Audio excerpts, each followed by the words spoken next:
नमस्ते दोस्तों, सीवी शुक्ला का प्यार भरा नमस्कार। और आज हम आप लोगों को सुनाने जा रहे हैं चटपट माता की बहुत ही सुंदर कहानी। तो आप लोग सुनिए। अगर पसंद आए तो लाइक, कमेंट और सब्सक्राइब जरूर करिएगा। तो आप लोग सुनिए। एक राजा रानी होते हैं, उनकी 3 बेटियां होती हैं। बहुत अच्छा परिवार चलता है, राजा बहुत सुखी रहते हैं।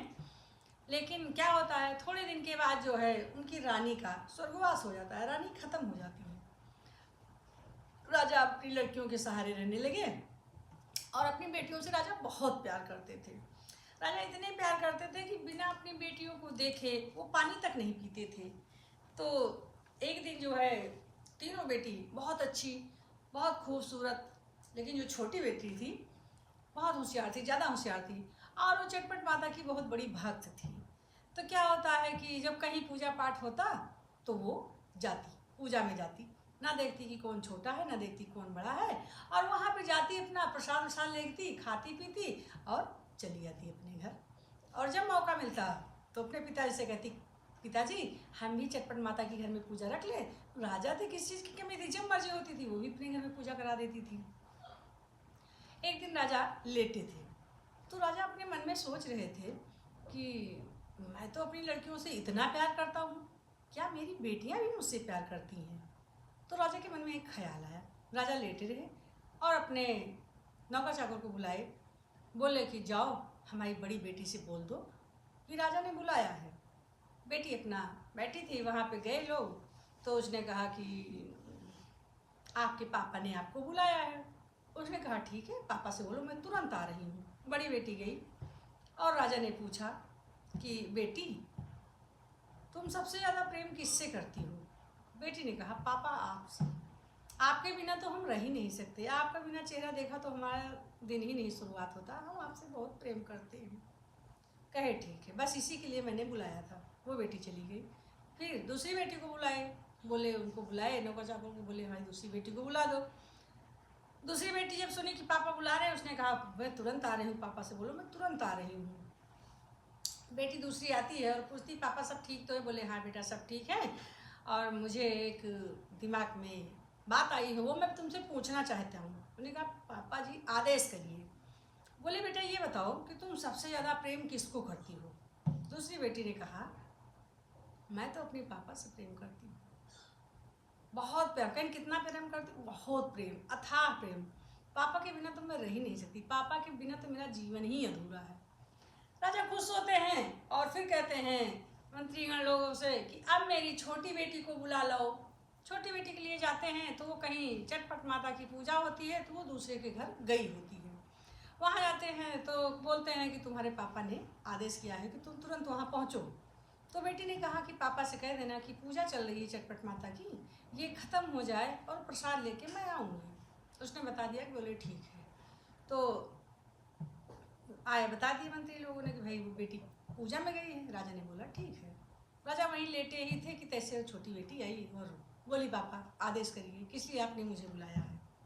राजा बोले कि बेटी तुम सबसे ज़्यादा प्रेम किससे करती हो। बेटी ने कहा पापा आपसे। बोले अच्छा कितना प्रेम करती हो। उसने हंसा और कहा पापा मैं आपसे एक नमक के बराबर प्रेम करती हूँ।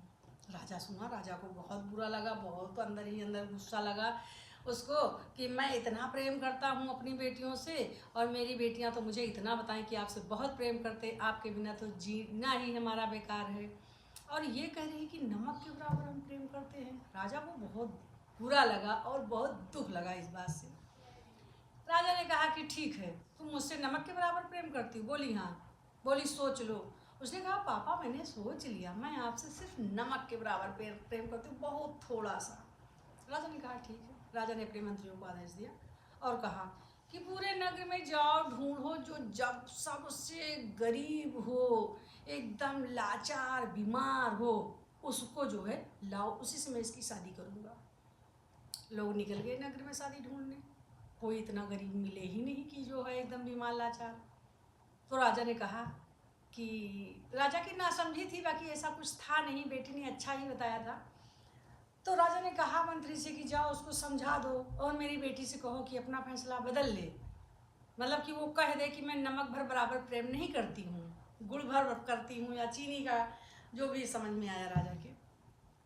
मंत्री लोग गए तो बेटी ने कहा कि मैंने तो अपना फैसला सुना दिया पापा, जो सत्य है वो सत्य है, मैं आपसे सिर्फ नमक के बराबर प्रेम करती हूँ, उतना ही प्रेम हमेशा करूँगी। राजा ने कहा जाओ ढूंढ के लाओ। तो ढूंढते ढूंढते गए तो एक जो है गरीब कोढ़ी फटे पुराने कपड़े पहने टहलते हुआ पागल की भेष में मिला। तो उससे बोले कि शादी करोगे? उसने कहा कि मेरी अवस्था देख रहे हो, मुझे तो न खाने को मिल रहा न पीने को मिल रहा, कुछ भी नहीं है, मैं इससे शादी कौन करेगा? उन लोगों ने कहा नहीं हम करेंगे शादी, और राजा की बेटी से करेंगे। तो खुश हो गया भाई कि राजा के यहाँ से दान दहेज भी मिलेगा आपको, राजा की बेटी। बोले हाँ, तैयार हो गया शादी के लिए। उसको बुला के लेके आए राजा के पास। देखे तो कोढ़ी ऐसे था, बहुत बदसूरत, बहुत बीमारी से ग्रस्त, नशेड़ी भंगेड़ी, सब गंदा सा एकदम पागल की तरह। राजा ने फिर कहा कि जाओ मेरी बेटी से बोल दो कि अपना फैसला बदल ले। वो बोली मैं टिकी हूँ, जो मैंने बोल दिया वो बोल दिया, उसके लिए मुझे जो भी सज़ा मेरे पापा देंगे मैं वो करने के लिए तैयार हूँ।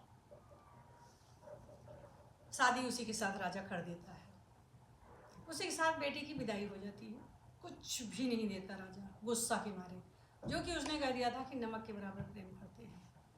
बेटी विदा होकर ससुराल चली जाती है और अपने चटपट माता को याद करते हुए उनके घर में झोपड़ी में पहुंचती है। वहाँ बैठी है, वो हाथ जोड़ता है उसका पति कि मैं इस भेष में हूँ, तुम एक महारानी की बेटी। तो वो कहती है कि ऐसा कुछ नहीं है, अब तुम मेरे पति हो, जैसे भी हो मेरे पति हो, मेरे देवता हो। उसने उनको नहलाया धुलाया, जो कपड़े लगते थे उसके छांटा धोया, उसको पहनाया और उसने सारी कहानी बताया। वो बोला कि लड़का बोला कि मैं भी एक राजा का बेटा हूँ और मेरा राज्य छिन गया है और मुझे एक श्राप मिला है, किसी कारण मुझे श्राप मिला है कि मैं इतने दिन तक ऐसा ही दिखूँगा, कोढ़ी पागल ये सब इसी तरह मैं दिखूँगा, और जब मेरा श्राप पूरा हो जाएगा तो मैं एक सुंदर राजकुमार बन जाऊँगा। अच्छा, उसने कहा ठीक है भाई। राजकुमारी तो अपना ही थी। राजकुमारी ने अपना पूजा पाठ शुरू कर दिया, छठ माता का सुमिरन कीर्तन भजन करती रही और उनके गीत गाती रही, सच्चे मन से पुकार करती रही कि हे माता जगत जननी, हे छठ माता, मेरे पति को ठीक करो, इनका शरीर एकदम बढ़िया हो जाए और इनका सब चीज़ अच्छा हो जाए। धीरे धीरे चटपट माता की दया से सब ठीक हो गया। वहाँ पे भी वो गई तो जो लोग अच्छे लोग थे उसकी निगाह में उनके घर जाती और चटपट माता की पूजा करती, प्रसाद खाती और पति के लिए भी प्रसाद ला के उनको भी खिलाती। एक दिन क्या हुआ कि उनका श्राप थोड़ा मुक्त हुआ तो रात में देखा उसने कि बहुत सुंदर राजकुमार बन गए। वो देखी, बोली अरे आप कैसे? तो उन्होंने कहा कि मेरा आज श्राप खत्म होने वाला है, मैं अपने असली रूप में आ गया हूँ। तो वो देखी तो बड़ी खुश हुई, बहुत सुंदर राजकुमार। और जब वो सही हो गया तो अपने राजपाट में लौट गया, तो श्राप की वजह से पागल जैसे बना दिया गया, तो उसकी सुध बुध खो गई और उधर उधर भटकता रहा। उसका जहाँ घर था वहाँ पे वो गया। जब वहाँ गया तो अपने महल में रहने लगा, उसकी तो भाई राजकाज पहले से ही सब था। तो जब शादी हो गई तो थोड़े दिन के बाद अब वो तो भाई महारानी बन गई, अपने घर में अच्छे से रहने लगी। तो राजा ने अपने मंत्रियों से कहा कि अब हम अपनी बेटी की शादी करने जा रहे हैं, जाओ उसको भी निमंत्रण दे दो और कह देना कि अपने पति के साथ नहीं आएगी, अकेले आएगी। निमंत्रण गया। जो निमंत्रण लेके गया उसने कहा कि भाई देखो राजा का आदेश है कि तुम आओगी निमंत्रण में, पति को लेके नहीं आओगी। बोली ठीक है। निमंत्रण दे के चले आए। उसने कहा कि हम अकेले कैसे जाएंगे, मेरा पति भी जाएगा, बिना पति की मैं कैसे जाऊंगी। उसने वही लिबास अपने पति को पहना दिया, पूरा लिबास अपने पति को पहना लिया, जो उसके फटे पुराने कपड़े थे सब पहना दिए। और उसके बाद में जब वो आए थे निमंत्रण देने नाऊ, तो उसने देखा कि उसके घर आलीशान बने हैं, दरवाजे पे हाथी घोड़ा बंधे हैं और बहुत ही सुंदर राजकुमारी तो थी ही, उसका आदमी भी बहुत सुंदर, और घर एकदम हवेली महल खड़ा हुआ है बना। तो उसने कहा रुकिए आप खाना खा के जाइए। तो अंदर गए तो उसने खाना खिलाया उसको, सोने के थाली में नाऊ को खाना खिलाया, सोने के लोटा में पानी दिया, कटोरा दिया, कटोरी दिया, चम्मच सब सोने के पात्र में उसको दिया खाने पीने के लिए। और जब वो जाने लगे तो उसने सारा बर्तन पैक कर दिया सोने का, और उसकी नाउन के लिए साड़ी साया ब्लाउज गिफ्ट सब चीज़ पैक कर दिया, बच्चों के लिए कपड़े हर चीज़ उसने दे दिया। और बोला बोली कि इसको आपके लिए दिया है, आप इसको ले जाइए। तो वो सब बड़ा खुश हुआ भाई नाव, वो तो लेके गया। तो राजा ने पूछा, राजा तो बैठे इंतजार ही कर रहे थे कि रोएगी, ये करेगी, बताएगी आगे। तो जब नाव ठाकुर पहुँचे वहाँ राजा के दरबार में, तो राजा ने कहा कि कहिए और भाई क्या समाचार हमारी बेटी के, बहुत रोई होगी तुमको देख के।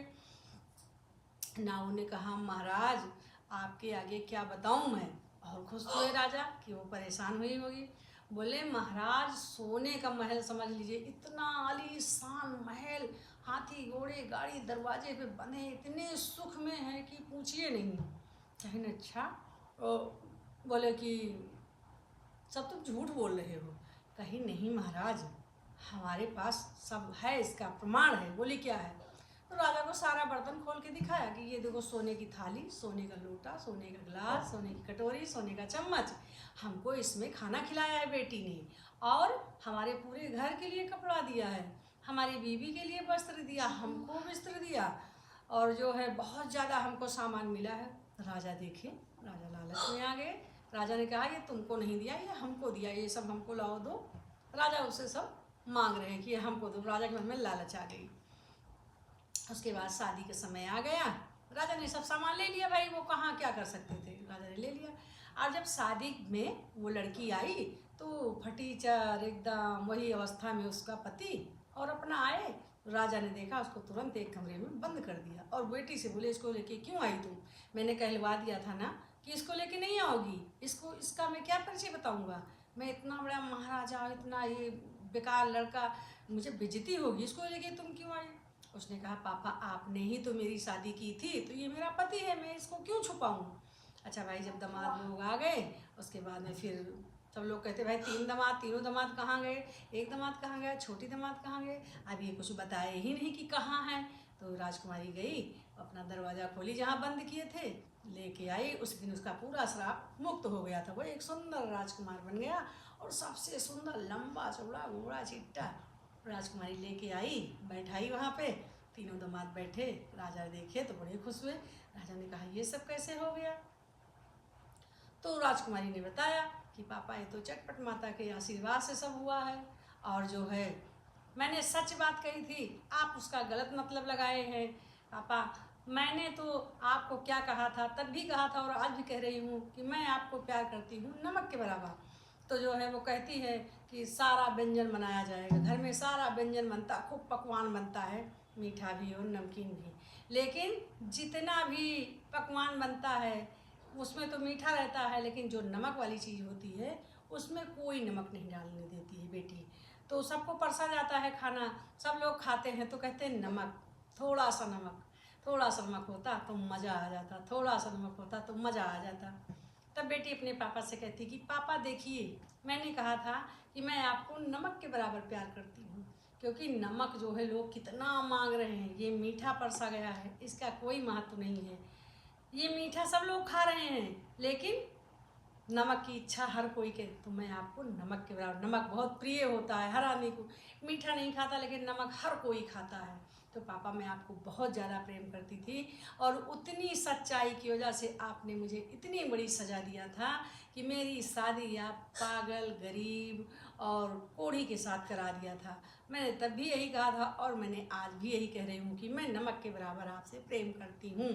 राजा शर्मा जाता है, हाथ जोड़ के बेटी सामने खड़ा हो जाता है और अपनी गलती के माफ़ी मांगता है, प्रायश्चित करता है। बेटी क्षमा कर देती है कि आप मेरे पापा हो, मैं आपको क्षमा करूँगी क्या, और मैं तो आपकी बेटी हूँ, आप मुझे कुछ भी कह सकते हैं। और फिर तीनों बेटियाँ, तीनों दामाद अच्छे से सब रहते हैं। उसने कहा, ये सब चटपट माता की कृपा से हुआ है, क्योंकि मैं चटपट माता की बहुत बड़ी परम भक्त थी, और आज जो भी हमारे साथ हुआ है, चमत्कार हुआ है, वो सिर्फ चटपट माता ने किया है।